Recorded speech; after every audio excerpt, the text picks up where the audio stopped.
What is up, guys? Caduceus here, and this is the loot update number 1 for the Division beta on the Xbox One. So the idea of these videos is to just kind of go over at the end of the day, after I've been playing the Division, kind of go over what loot I've gotten that day, and the best places I've kind of found to get loot, and in addition, the best kinds of loot I've found, kind of what to look out for when you're playing the Division. So this is going to be number 1, and this is again on the Xbox One. So this is at the end of the essentially extra day that Xbox One players were able to play over PC players and PS4 players. So if you're a PC or PS4 player, this is probably going to be pretty useful information about, the loot system and where to get the best loot and what loot to look out for. So without further ado, let's get started. Let's open the inventory. And we're going to start here with the armor. Now, importantly, armor, although for me I do have armor that's selected with the highest armor rating, you really do want to pay attention to the other benefits being added. So you can see the different things that armor can add in terms of firearms, which increases your weapon damage, stamina, which increases your health, and electronics, which increases your skill power. Now, when we're going over different armor pieces, sometimes they increase, different things. So this is a 24% increased stamina, which is going to increase my health. And this is a 27% increase to electronics, which is going to increase my skill power. So you can really kind of customize it. It isn't all about the armor, is all I'm going to say. It's about other stuff as well, because, I probably should be putting this heavy-duty mask on instead. It's a little bit less armor, but I need stamina. Stamina is my lowest stat, so I'm going to take that out right there. Well, I'm going to put it back. I think there's a reason I have that, actually. But you can really customize your guy. You can kind of make your armor so it's all firearms damage, and you're focusing everything you have on firearms or stamina or electronics. So I would kind of try to make a healthy mix of everything. Just make sure that when you're playing, you aren't just purely looking at that armor rating, and because otherwise you might end up with like all skill power and no health or no firearms weapon damage, which is obviously not ideal. Additionally, you really gotta read down below, because there is substantial attributes being affected by this armor as well. Like here, 4% increase for kill experience, and this is 3% increase for kill experience. So there's all these smorgasbord of bonuses right here. 105 marksman rifle damage and 4% health on kill for gloves. Very useful thing. So you really need to look at more than just the armor rating, is what I'm saying. If I had gloves that had a 25 armor rating, I really got to look in to make sure they're increasing stats I want to increase, and that the attributes are something relevant. Like right now I'm at the max level of level 8, so if I had a mask that didn't increase experience, it's probably better to put that on, because gaining experience for me really just doesn't matter. But yeah, there's substantial bonuses, like right here, these heavy-duty knee pads. 7% critical hit damage. That is pretty amazing. 7% extra critical hit damage from these knee pads. 5% bleed resistance, 8% burn resistance, and the other ones they have again all of these different attributes. So make sure that you're reading more than just the armor rating, is what I'm saying. Now, moving on from armor, we're going to go into weapons. With my pride and joy, my gold or orange high-end weapon, the Caduceus. I think that's what you call it. So this is, again, this is like an exotic weapon, essentially. And this is one of 2 that I've found available in the beta. And I'll have a whole video on this weapon coming out tomorrow. I'm just kind of showcasing it. But this weapon, first of all, how you get it, you have to go deep into the dark zone, and there's a safe house, again, kind of in the middle of the dark zone, that you have to find, go into, and there's a vendor there that's selling 2 exotic gold weapons, and this is one of them. This thing is absolutely fantastic. It does so much damage. It's just insane. Additionally, it also has these important talents. Now, talents are going to be on weapons. Like you can see, I'm going to go down here to this is my first ever blue, and the talent here is destructive. Armor destruction value is increased by 3% when using this weapon. So I'm just doing 3% more damage, essentially, or destroying 3% more armor with this weapon. And blue weapons will come with just 1 talent. Now, this gold weapon, the high-end weapon, comes with 3, and they're very, very useful. We've got one called Cool-Headed. Performing a headshot reduces all skill cooldowns by 2%. Decently useful. But you can see that it has a requirement. I need to have 105 ranking in firearms and 105 ranking in electronics for this to be able to be functioning. Then we have Restored. Killing a target with this weapon removes all negative status effects. So I suppose if I was blinded or disoriented and I killed an enemy, that would go away. Again, another very useful talent.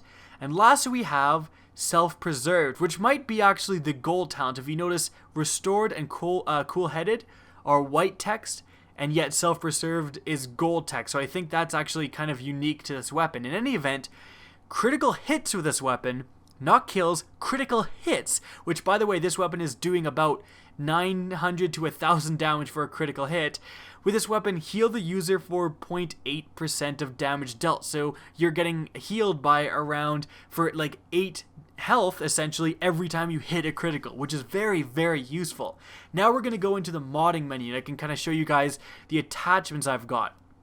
So the attachments, the only thing with gold actually is kind of funny. It has one less attachment slot because if I go here to my FAL, it's actually got one more attachment slot in that it has you can have a skin, and I have one skin, which is this teal colored skin that if you want a skin, by the way, you walk around and you find citizens that look hurt or injured or whatever, and it'll scan them and you can give them like a soda pop or a granola bar that you found looting around the game, usually in PvE, and then they're going to drop an item for you. It's either going to be a cosmetic item or a weapon skin. So that's pretty much that is the only way I know of to get weapon skins in the game. So just a quick tip for you guys. Anyways, going back to the gold weapon, so the attachments I'm using, firstly, we have the different muzzle attachments. Now, they're all suppressors. So each one of these 3 suppressors has different stats that's increasing. All of them have a reduction to threat. Reduced threat is basically less likely of a chance to actually aggro an enemy. And then they have different, different bonuses. This one has 2.5% more critical chance. This one has 2.5% more optimal range, 7% initial bullet stability. So all of these different, there's just so many stats being affected by these, by these attachments. It's really fantastic. Oh, and by the way, why there's no, why you can't get a spray or a skin for this gun is, as you can see with this gun, it's special. It's blue. It has these gold, really awesome, instead of metal pieces, gold pieces. And I think it just looks fantastic. In any event, going over the other attachments, we have all these different vertical grips, and I wanted to just kind of go over, I have 3 of the same named vertical grip, and they each increase different things. All of them have an increase to initial bullet stability, but this one increases accuracy, this one increases stability, and this one also increases stability at a different extent. So it's just kind of really awesome how much different stats there are. And it seems like the actual named attachment, like angled grip red, increases stability and initial bullet stability, whereas the vertical grip, this one increases the same 2 things. However, I think with the angled grip, the first thing is stability, so I think all angled grips will increase stability, and then the second stat is going to be the randomized stat. But I want to go over here to extended magazine because these attachments, if you're wondering, well, how much do attachments matter in the Division? Well, I'm going to go over what extended magazine I have on this gun. You can see 28% magazine size increase. That's already substantial.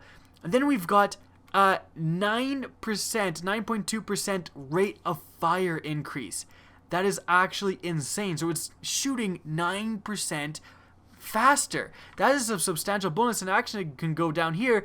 This one, the quick release magazine, increases the reload speed by 4.5%, but gives a 13% bonus to critical hit damage. That is a substantial bonus, and that's absolutely fantastic. This one, the heavy magazine spring, doesn't even affect the magazine size. It just gives 6% more weapon damage and 9%, well, almost 10% more rate of fire. So if you don't really care about the magazine, you can just kind of go for this and increase your just damage output. So there's really substantial bonuses that these attachments are offering in the Division. It's not just like you're throwing on an attachment. You're really changing the nature of your gun with these attachments. These are substantial performance bonuses you will notice, when you get a good attachment. I also have all these different grips. Sights. Even got the improved iron sights, 3% critical hit chance, and 5% headshot damage. That's pretty awesome. Right now I'm using 5% more optimal range. I might actually change here because you can just go with so many different for the sights. Now for the lower zoom sights like this hollow sight, I'm just going to show you guys right now. If I was to aim down sights, you don't really see anything, and I can't actually zoom. I can zoom just ever so slightly, but I'm gonna mainly be using the those kind of attachments for just their bonuses, the 5% weapon damage or what have you. However, when you're using the optics that have a larger amount of zoom, I'm gonna go down here to the bronze ACOG sight, which is 5% optimal range and basically 4% extra stability. Just gonna put on this ACOG sight. Now when I aim down sights, I can press the right thumbstick and actually utilize the sight. So I can do some sniping. And I've found all the way up, you can have, for the marksman rifles, you can have all the way up to a 12 times sight. So you can just run around, use the gun as normal, fight enemies, and then when you want to, when you're engaging a long range target, aim down sights. So I actually really do enjoy these kind of longer range optics.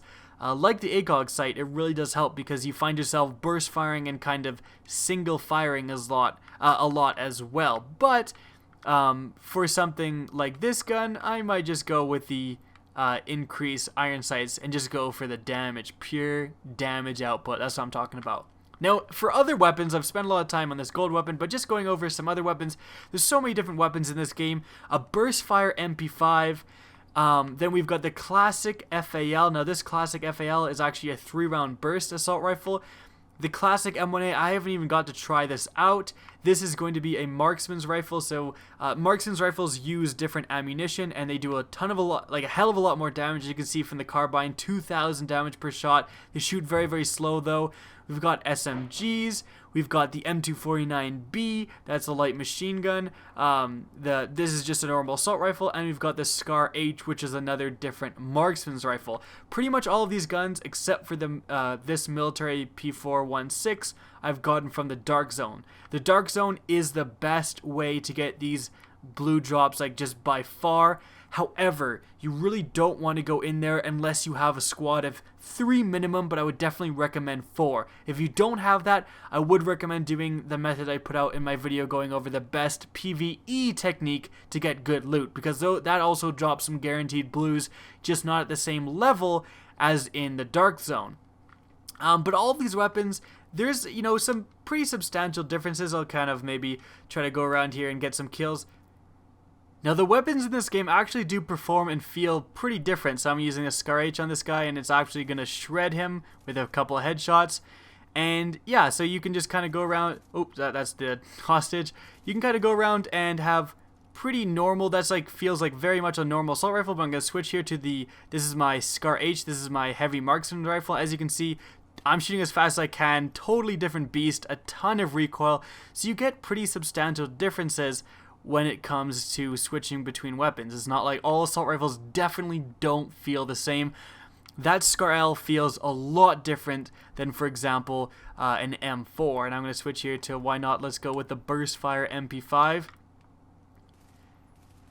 Yeah, I can burst fire the crap out of this really fast. It's kind of however fast I pull the trigger. But that's another neat, addition. There's just so many different options when it comes to this game. Like all of the loot, I've been pretty surprised by how actually different it is. I thought it would kind of just be reskins. The M4 would pretty much do almost the same as the Scar L, which would do pretty much the same as another assault rifle. But to my joy, that's not the case. The weapons feel substantially different, and as you could see when I was shooting that marksman's rifle, there's pretty substantial recoil. Like, there is actually real recoil, and you actually really need to take care of that. And so that's why these attachments also, when we're talking about things like vertical grips and increasing to stability and such like that, those actually do matter. They really actually matter, which is fantastic. It really just kind of points to a very well sculpted loot system. So